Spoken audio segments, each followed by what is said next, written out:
নমস্কার বন্ধুরা, sister kitchen and ব্লগে আপনাদের স্বাগত। আশা করি আপনারা ভালো আছেন আর আমরা খুব ভালো আছি। তো আজকে আবার একটা রেসিপি নিয়ে চলে এসেছি। আজকে বানাবো ভেজ পনির। আর এইখানে একটা স্পেশাল মশলা আছে, এই মশলাটা বানিয়েই এতে দিলে খুব দারুণ টেস্ট হয়। মানে এত অনেক রকমের পনির আপনারা খেয়েছেন, টেস্ট করেছেন, কিন্তু এই মশলাটা দেওয়ার পরে এই রান্নাটা খেলে আপনারা বুঝতে পারবেন যে একদম আলাদা টেস্ট হয়। তো ভিডিওটা দেখার অনুরোধ রইল। চলুন রেসিপিতে চলে যাই। তো সবজিগুলো এবার কেটে নেব। এখানে আমি সব উপকরণ নিয়ে নিয়েছি, এখানে এই সবজিগুলো কেটে নিয়েছি। আর এবার এখানে একটা আমি মশলা করে নেব। তো এইখানে নিয়ে নিয়েছি তেজপাতা, মৌরি, লঙ্কা, ধনে, গোটা ধনে, আর এখানে এলাচ। তো এইগুলো সব একসাথে একটু আমি শুকনো খোলায় ভেজে নেব।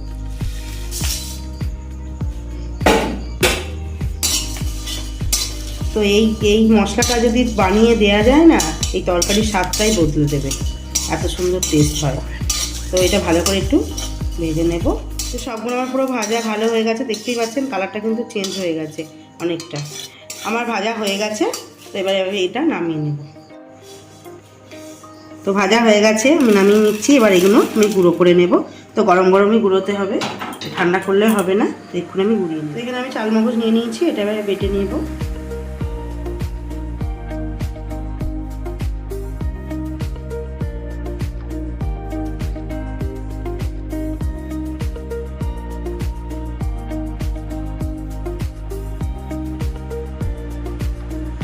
তো এটা আমার মিক্সড হয়ে গেছে, আমি এবার রেখে দিলাম এটা সাইডে।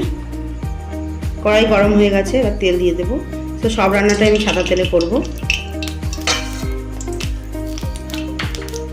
আর এই রান্নাটায় কোনো কালার হবে না, মানে হলুদ কালারও হবে না, আর এখানে লঙ্কার গুঁড়োতেও রান্না হবে না। এটা পুরোটাই কাঁচা লঙ্কায় রান্না হবে, আর একদম সাদা কালারের রান্না। পনির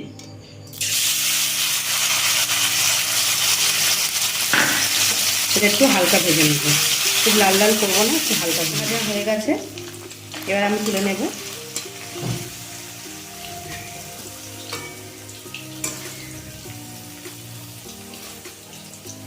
তো সব সবজিগুলো আমি ভেজে নেব, ধনে পাতাটা বাদ দিয়ে আমি সব সবজি ভেজে নেব। আর লঙ্কাটা ফোড়ন দেব। প্রথমে দিয়ে দেব আলু,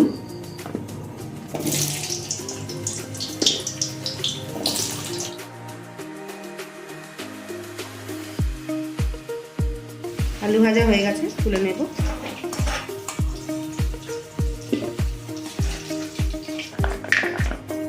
এবার বরবটি ভেজে নেব।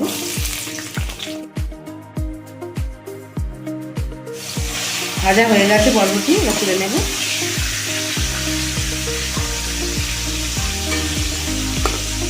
এবার দেবো ক্যাপসিকাম।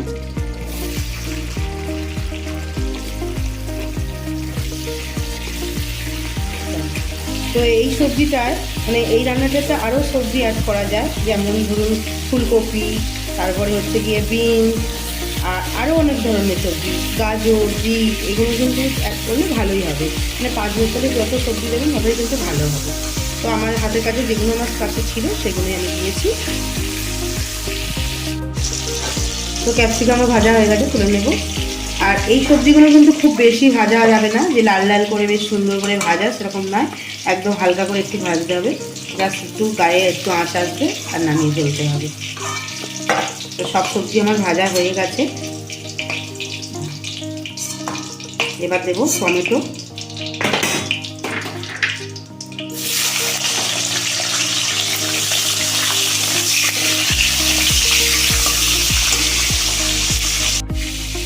তো টমেটো ভাজা হয়ে গেছে, তুলে নেব।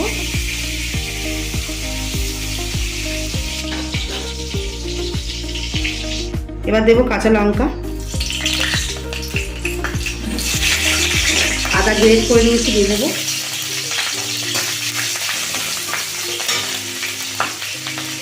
এবার দিয়ে দেবো শুকনো লঙ্কা দুটো।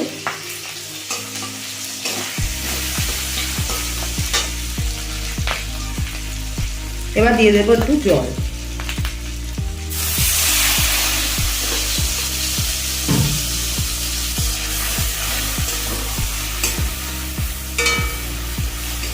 এবার একটু এটা কষিয়ে নেব।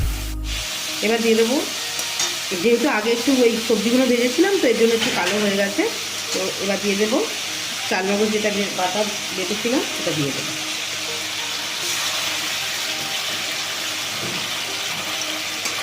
এটা একটু হালকা কষিয়ে নেব। আর ভেজে রাখা সবজিগুলো দিয়ে দেবো।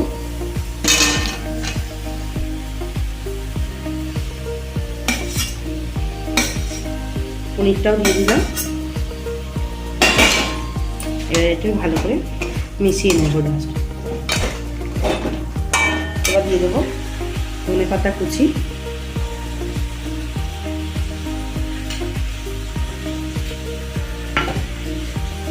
একটু নাড়াচাড়া করে নেব। এবার দেবো, আমি এখানে গ্রেট করে নিয়েছি, অল্প একটু টুকরো গ্রেট করে নিয়েছি পনির, সেটা দিয়ে দেব।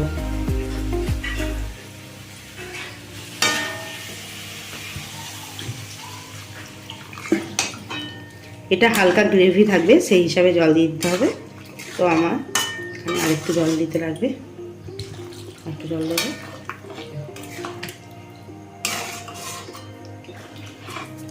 এবার এটা আমি ঢাকা দিয়ে দেব।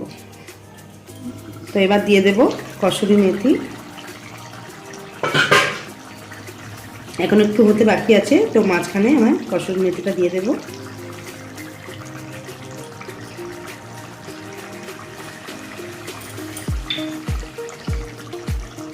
আর দেখবেন পনির রান্না, যে কোনো পনির রান্না যেভাবেই রান্না হোক, কসুরি মেথিটা কিন্তু দিলে স্বাদটা দ্বিগুণ হয়ে যায়।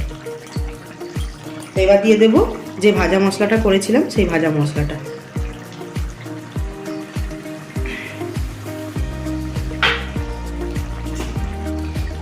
এবার একটু ঘেটে দেব।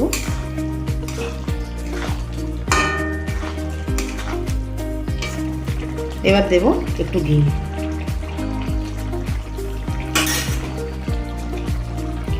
এটা দিয়ে আবারও একটু মিক্সড করে নিয়ে এবার ঢাকা দিয়ে দেব। এবার আমি 5 মিনিট রেখে দেবো রেস্টে।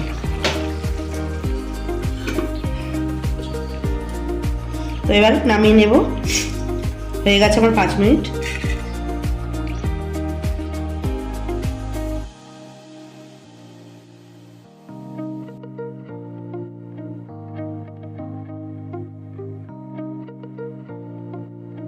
তো ভিডিওটা দেখলেন, আশা করি আপনাদের ভালো লেগেছে।